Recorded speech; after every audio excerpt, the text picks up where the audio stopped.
자, 하나님은 포로된 이스라엘 백성들을 향해서 뭐라고 말씀하셨습니까? 버러지 같은 너 야곱아라고 말씀하셨습니다.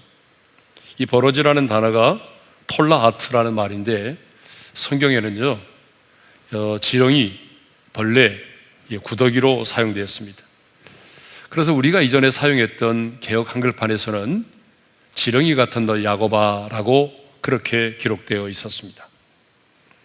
자, 여기서 야곱은요 이삭의 한 아들로서 한 개인을 말하는 것이 아니라 이스라엘 백성들을 말합니다.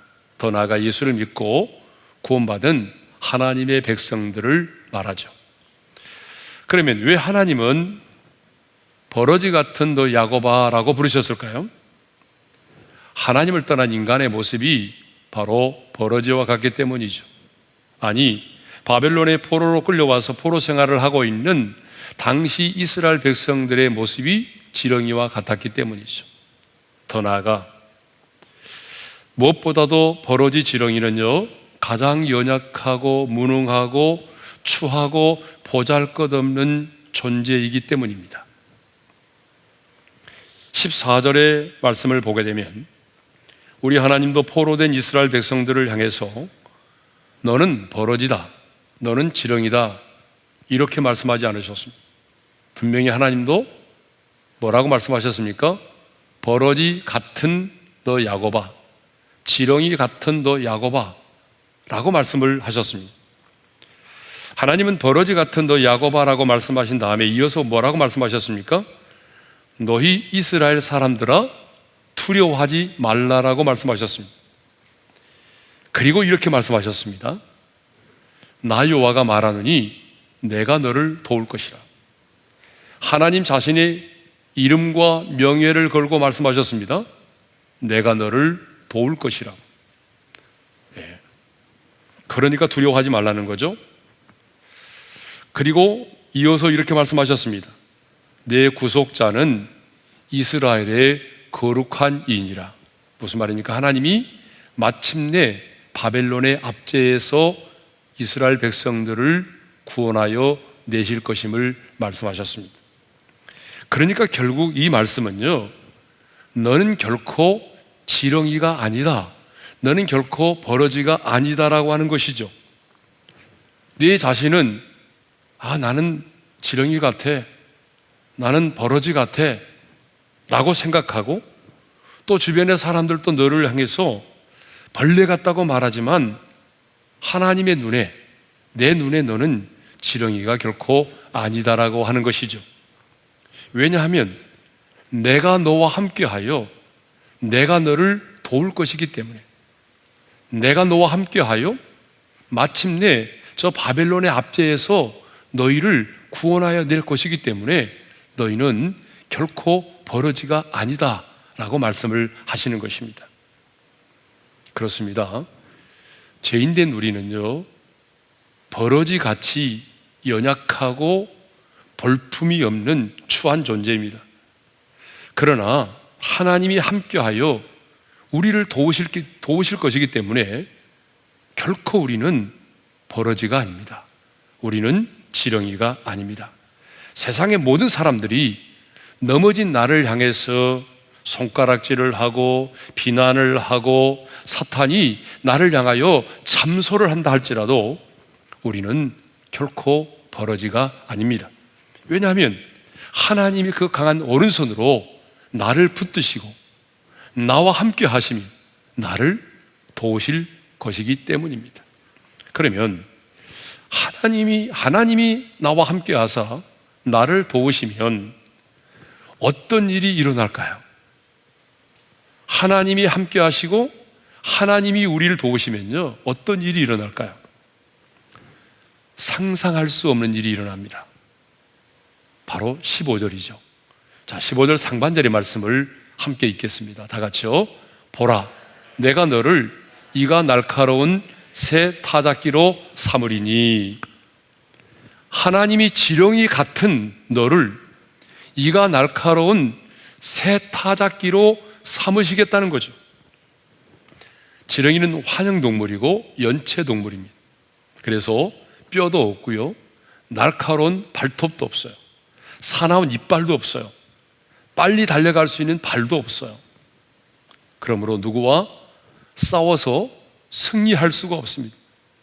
지렁이가 싸워서 승리했다는 말 들어봤어요? 지렁이는 여러분 낚시하는 사람들이 물고기 잡는데 먹이로 쓰잖아요. 지렁이는요, 누구와 싸워 승리할 수가 없어요. 스스로 자신을 보호할 능력도 없어요. 그런데 그래서 가장 벌품이 없고 연약한 존재의 상징이 뭐예요? 바로 지렁이입니다. 그런데 하나님께서 이렇게 벌품도 없고 연약하고 추한 지렁이와 같은 너를 이가 날카로운 새 타작기계로 삼으시겠다는 거예요. 그러면 누가 지렁이와 같은 야곱을 이가 날카로운 새 타작기계로 삼으십니까? 자, 15절 상반절이죠. 함께 읽겠습니다. 다 같이요. 보라, 내가 너를 이가 날카로운 새 타작기로 삼으리니. 내가 너를, 하나님이 지렁이와 같은 너를 이가 날카로운 새 타작기로 삼으시겠다는 것입니다. 그런데 이 하나님이 어떤 분이시죠? 바로 앞선 14절에서 내가 너를 도우리라고 약속하신 하나님이시죠. 자, 14절의 말씀 다시 한번 읽어볼까요? 시작. 나 여호와가 말하노니 내가 너를 도울 것이라. 하나님은 이미 자신의 이름과 자신의 명예를 걸고 내가 너를 도울 것이라고 약속을 하셨습니다. 그리고 하나님은 그 약속의 말씀을 따라서 지금 그 지렁이 같은 야곱을 이가 날카로운 새 타작기로 삼으신다는 거죠. 여러분, 이사야 41장은요 굉장히 특별한 장이에요. 왜냐하면 이사야 41장을 읽으면은요 하나님의 강력한 의지를 나타내는 그런 표현이 많이 나와요. 자, 내가 반드시 뭘 하겠다, 이런 하나님의 강력한 의지를 표현하는, 영어로 말하면 I will, 이런 표현이 무려 14번이나 나옵니다. 뭐 예를 들어볼까요? 내가 너를 굳세게 하리라. 참으로 내가 너를 도와주리라. 참으로 나의 의로 노는 손으로 너를 붙들리라. 14절도 보게 되면 내가 너를 도울 것이라. 예? 15절도 보게 되면 내가 너를 이가 날카로운 새 타작기계로 삼으리니. 이렇게 강력한 하나님의 의지가 담겨져 있는 표현들이 무려 14번이나 나온다는 거죠. 사람도요 누군가 약속을 하면 지키려고 노력을 합니다. 그런데 신실하신 하나님이 14번이나 강력한 의지를 가지고 하겠다고 약속을 하셨는데 그 약속을 지키시지 않으시겠습니까? 그렇습니다. 아무리 소심한 사람도 하나님이 함께 하시면 큰 용사가 될 수 있습니다. 아무리 나약한 사람도 하나님이 함께 하시면 사탄의 경관진을 무너뜨릴 수가 있습니다. 여러분, 누구라도 하나님이 함께 하시고 하나님이 도우시면 이 세상이 감당할 수 없는 하나님의 사람이 되는 것입니다. 여러분, 핍박을 받았던 초대교회 성도들이 뭐예요? 세상이 감당할 수 없었던 사람들이잖아요. 요셉도 애굽의 종으로 팔려갔지만 하나님이 함께 하심으로 애굽의 총리가 되었습니다. 여러분, 다니엘은 전쟁에 포로로 끌려갔지만 포로로 끌려간 사람이 여러분 바벨론 제국에서 가장 영향력 있는 하나님의 사람이 되었습니다. 새 타작기가 하는 일들은요, 자, 어떤 일일까요? 15절 하반절을 한번 읽겠습니다. 다 같이요. 네가 산들을 쳐서 부스러기를 만들 것이며 작은 산들을 겨같이 만들 것이라. 여러분, 이 새 타작기가 하는 일이 뭐죠? 산들을 쳐서 부스러기를 만들고 작은 산들을 겨같이 만든다는 거죠. 자, 그러면 중요한 게 뭐예요? 여기 나오는 산들은 무엇을 의미하냐는 거죠. 자, 여기 나오는 산들은요, 첫째로 당시에 이스라엘 백성들에게는 자신들을 압제하는 사람들을 말하죠. 자신들을 예루살렘에서 포로로 끌고 와서 어떤 노예로 삼고 압제하고 있던 그 이방인의 권세자들, 그리고 이방 사람들을 말하겠죠. 그러니까 이가 날카로운 새 타작기로 산들을 쳐서 부스러기를 만들고 작은 산들을 겨같이 만든다고 하는 얘기는 뭐죠? 산처럼 교만하여 하나님의 백성들을 압제하고 괴롭히던 자들이 마침내 하나님의 심판을 받게 된다는 그런 얘기죠. 하나님의 택한 선민에게 고통과 괴로움을 안겨주었던 자들이 하나님이 도우시는 하나님의 사람들에 의해서 심판을 받게 될 것임을 말합니다. 그래서 11절과 12절에는요 이런 말씀이 기록되어 있어요. 11절의 말씀을 읽겠습니다. 다 같이요. 보라, 내게 노하던 자들이 수치와 욕을 당할 것이요 너와 다투는 자들이 아무것도 아닌 것 같이 될 것이며 멸망할 것이라. 12절의 말씀에는요 이렇게 돼 있어요. 12절의 말씀을 읽겠습니다. 다 같이요. 내가 찾아도 너와 싸우던 자들을 만나지 못할 것이요 너를 치는 자들은 아무것도 아닌 것 같고 허무한 것 같이 되리니. 고레스에 의해서 정복을 당한 바벨론이 그렇게 되었습니다. 이 말씀대로.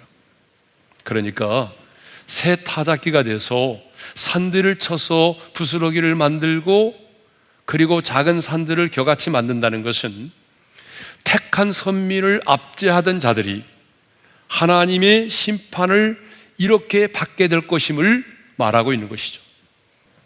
자, 두 번째로 오늘 본문에 나오는 산들은 무엇을 의미하냐라고 하는 거죠. 자, 두 번째로 우리의 힘으로 해결할 수 없는 인생의 문제를 말하는 것이죠. 자, 오늘 우리에게 산은 우리의 힘으로 해결할 수 없는 인생의 문제를 말하는 것입니다.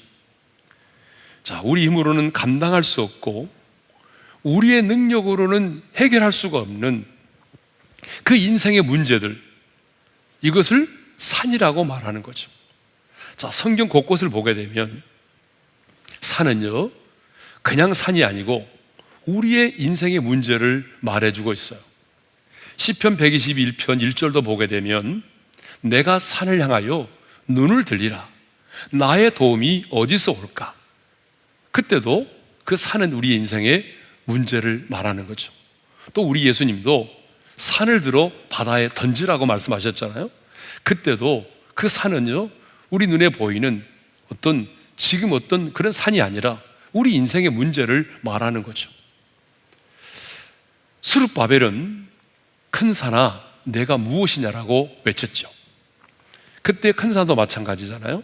스가랴 4장 7절의 말씀을 읽겠습니다. 다 같이요. 큰 산아 내가 무엇이냐?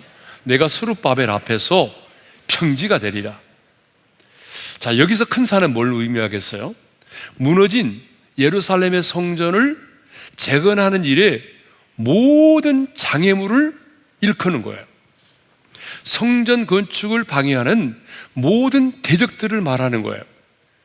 성전을 건축할 수 없는 모든 환경을 큰 산이라고 말하는 거죠. 힘으로도 능으로도 될 수 없는 그 문제가 뭐예요? 바로 큰 산입니다. 70년에 바빌론 포로 생활을 청산하고 돌아와서 이 성전을 재건한다는 것은 정말 어려운 일이었어요. 맨 땅에 헤딩하는 것과 같아요. 예? 아니, 계란으로 바위를 치는 것과도 같아요. 여러분 한번 생각해 보십시오. 성전을 지을 수 있는 돈도 없죠. 예? 성전을 짓자고 하니까 백성들이 뭐라고 반응했어요? 아니, 먹고 살기도 힘든데 지금 무슨 성전을 짓느냐? 예? 성전 짓는 것은 나중에 하자. 우리 형편이 좋아지면 하자. 라고 불평하고 원망했어요. 예? 그것만이 아니잖아요.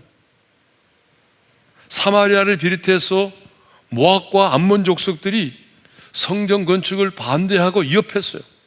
대표적으로 산발락과 도비아 같은 사람들은 얼마나 비난했어요. 또한 현실적으로 유대 나라를 지배하고 있던 그 페르시아 정부가 성전 건축 중지 명령을 내렸단 말이에요. 여러분, 이런 상황 속에서 하나님의 성전을 건축한다고 하는 것은 정말 너무나 불가능한 일이었어요. 그런데 하나님은요, 이 넘을 수도 없고 정복할 수도 없는 그 큰 산 앞에서 포기하고 자들과 시리 가운데 빠져있던 그 지도자인 스룹바벨에게 이렇게 외치라고 말씀하셨어요. 여러분, 우리 한 번 더 같이 외쳐볼까요? 다 같이 시작. 큰 산아, 내가 무엇이냐? 내가 스룹바벨 앞에서 평지가 되리라. 예?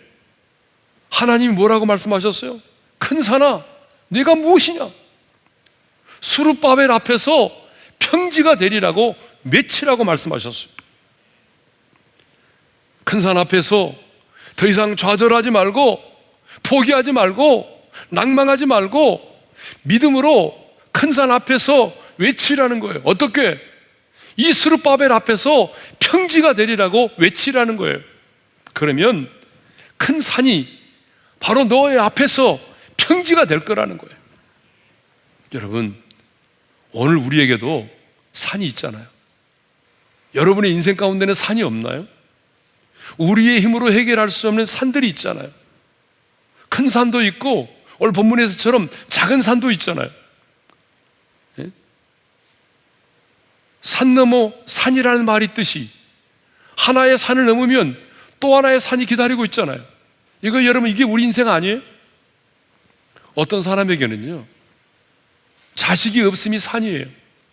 결혼을 해서 7년, 8년이 됐는데 자식이 생기지 않는 거예요. 인공수정을 여러 차례 했는데 그래도 자식이 생기지 않는 거예요. 그분에게는 뭐예요? 바로 자식이 없음이 인생의 산이죠. 어떤 사람에게는 마음을 먹고 다짐을 해보지만 끊어지지 않는 그 어떤 것 있죠. 사람마다 다르죠. 내가 이걸 끊어야지. 그런데 끊어지지 않는 거예요. 예?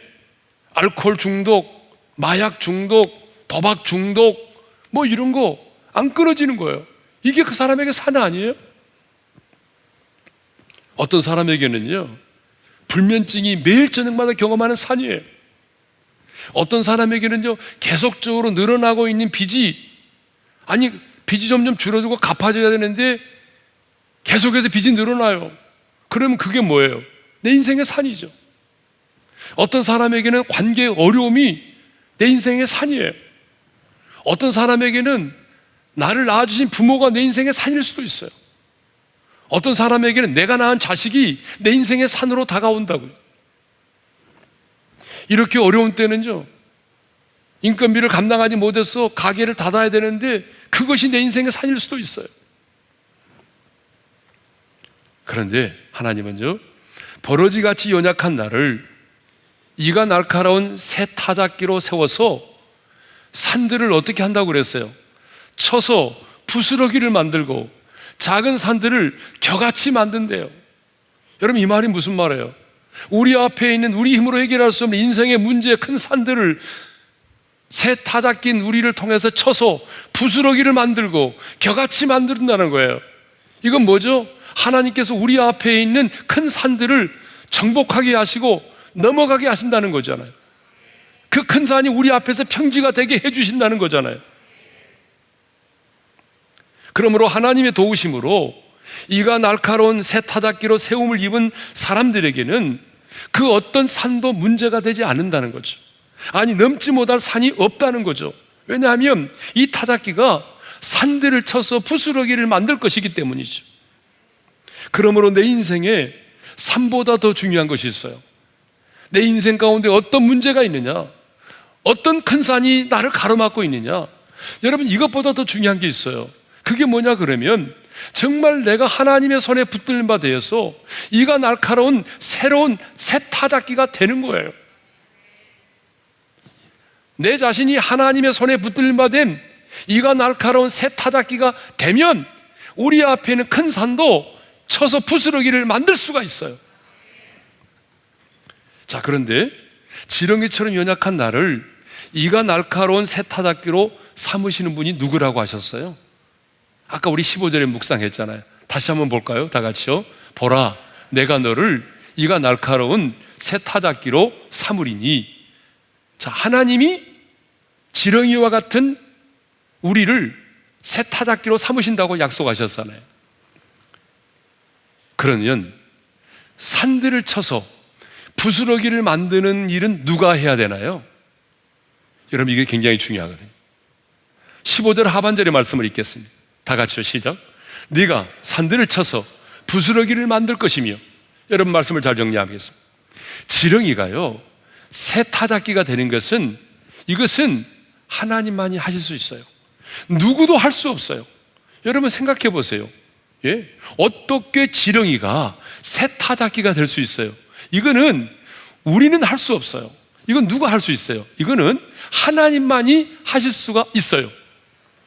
그런데 산들을 쳐서 부스러기를 만드는 것은 누가 해야 되죠? 새 타작기인 내가 해야 된다는 것입니다. 무슨 말인가 하면은, 영적인 전쟁은 내가 해야 한다는 것입니다. 하나님이 분명히 함께 하시고 하나님이 도와주시지만, 하나님이 앞장서 싸워주시지만, 영적 전쟁은 누가 해야 되는 거죠? 내가 나가서 싸워야 한다는 거죠. 그러면요, 마지막으로, 왜 하나님이 이 버러지와 같은 야곱을 새 타작기로 만들어서 산들을 쳐서 부스러기를 만들고 작은 산들을 겨같이 만들까요? 왜 하나님이 이 버러지와 같은 야곱을 통해서 산처럼 높아진 자들을 심판하실까요? 왜 하나님이 우리 인간의 힘으로 해결할 수 없는 우리 앞에 놓여 있는 큰 산, 인생의 문제들을 정복하며 해결하실까요? 16절 하반절에 그 답이 있어요. 16절 하반절의 말씀을 읽겠습니다. 다 같이요. 너는 여호와로 말미암아 즐거워하겠고 이스라엘의 거룩한 이로 말미암아 자랑하리라. 할렐루야. 여호와로 말미암아 즐거워하고 이스라엘의 거룩한 이로 말미암아 자랑하도록 하기 위함이라는 것입니다. 한마디로 말하면 하나님으로 말미암아 즐거워하고 자랑하도록 하기 위함이라는 거죠. 그렇다면 오늘 나에게는 여호와로 말미암는 즐거움이 있느냐 그 말입니다.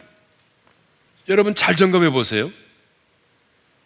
내 자녀로 말미암는 즐거움, 내 손주로 말미암는 즐거움, 세상의 그 어떤 것으로 말미암는 즐거움 말고 솔직하게 내 안에 여호와로 말미암는 즐거움이 있느냐 그 말입니다. 웨스트민스터 소요리 문답 제1문에 보게 되면 이렇게 되어 있습니다. 사람이 제일 되는 목적은 무엇이냐? 함께 읽겠습니다. 다 같이요. 하나님을 영화롭게 하는 것과 영원토록 그를 즐거워하는 것. 그런데 우리가 이게 약해요. 하나님을 즐거워하는 게 없어요. 그러나 하나님께서 버러지 같은 나를 새 타작기로 삼으신 그 하나님의 은혜를 경험한 자는요, 하나님으로 말미암는 즐거움이 있어야 돼요. 또 오늘 나에게 하나님께서 행하신 일로 인한 자랑이 있냐 그 말입니다. 버러지 같은 나를 통해서 산들을 쳐서 부스러기를 만드신 이스라엘의 거룩하신 이로 말미암는 그런 자랑하는 그 자랑이 오늘 내게 있느냐 그 말입니다. 저는 우리 성도들이 가장 힘들고 어려운 때를 살아가는 이 시점에 내게 베풀어 주신 그 하나님의 은혜를 인하여 여호와로 인하여 즐거워할 수 있기를 바랍니다.